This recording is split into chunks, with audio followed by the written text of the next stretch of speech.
So, today we're diving into a really profound Buddhist fable.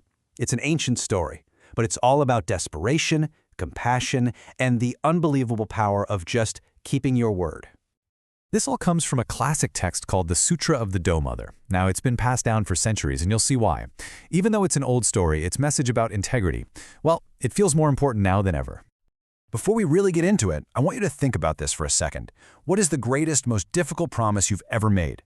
And what did you have to go through to keep it? Just hold that thought, because we're about to meet a character for whom a promise meant everything, literally more than life itself. Okay, so our story kicks off in total chaos. Imagine a royal hunt. Trumpets, dogs, the whole thing, and a herd of deer just scattering in pure terror. In all that confusion, a pregnant doe gets separated from everyone. She's left completely, utterly alone. Pretty soon, she gives birth to two little fawns. But being a new mom brings this new, intense pressure. She's weak, she's starving, so she has to leave them hidden while she looks for food. And that's when it happens. Just her worst nightmare. She walks right into a hunter's snare. So the hunter arrives, ready to collect his kill. But as he gets closer, the doe does something completely unexpected. She's not fighting, she's not trying to run, she starts to plead with him. But not in the way you might think. She asks for the impossible. She begs him, "Please, just let me go for a little while. I need to teach my fawns how to find food and water. They're helpless." And then she promises on her life that as soon as they know how to survive, she'll come right back to him and accept her fate. Her explanation is just, wow. It's so poetic. She tells the hunter that in this moment, her own life, her own body, means almost nothing to her. Her only thought, her only real fear, is for her two children who depend on her for everything. Now you can imagine the hunter, right? He's skeptical, to say the least. He basically scoffs at her. He says, look, I can't even trust other people. Why on earth would I trust an animal to come back to its own death?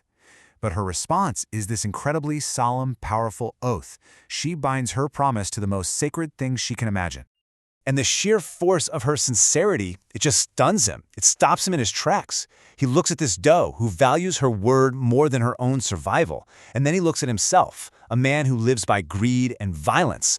And in that moment, something inside him just shifts. A bit of shame, maybe even awe, makes him change his mind. He lets her go. The doe doesn't waste a second. She races back to her fawns. But this reunion is just heartbreaking because she knows it's their last time together. And in these few precious moments, she has to teach them one final, crucial lesson about life itself. She explains to them this fundamental, difficult truth, that every time we meet someone we love, that meeting is destined to end in separation. That life is fragile, as fragile as a drop of dew on a leaf in the morning. She's getting them ready for a world that won't have her in it. And with this heartbreaking tenderness, she guides their little hooves to the best patches of grass, she nudges them toward a hidden spring for water, and then, with a strength that's just impossible to imagine, she tells them they have to be brave, they have to live on. And this is the last piece of wisdom she gives them. It's the core of who she is and what she wants them to be. She's showing them, through her own actions, that keeping your word is more important than life itself. And with that, she turns her back on her fawns who are crying for her, and she walks. She walks right back towards the hunter's trap, not trying to escape her fate, but to fulfill it. And get this, when she gets there, the hunter is asleep under a tree. He clearly never expected her to come back. This was her chance. She could have run, she could have hidden, and no one would have known. But instead, she gently wakes him up and tells him, "I'm back, just like I promised." The hunter is just shocked. He asks her, why? Why did she come back? And her answer is so simple and so powerful.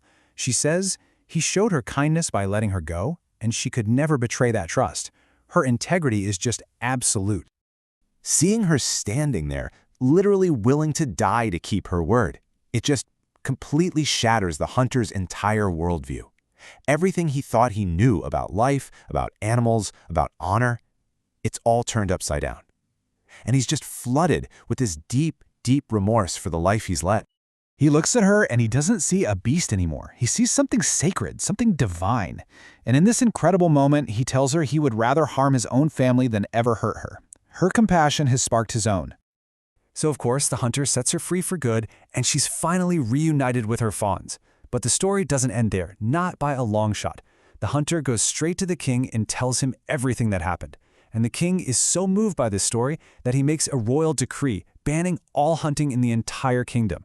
Think about that. One act of integrity, one promise kept, ends up saving countless lives. But this fable has one last, absolutely amazing twist.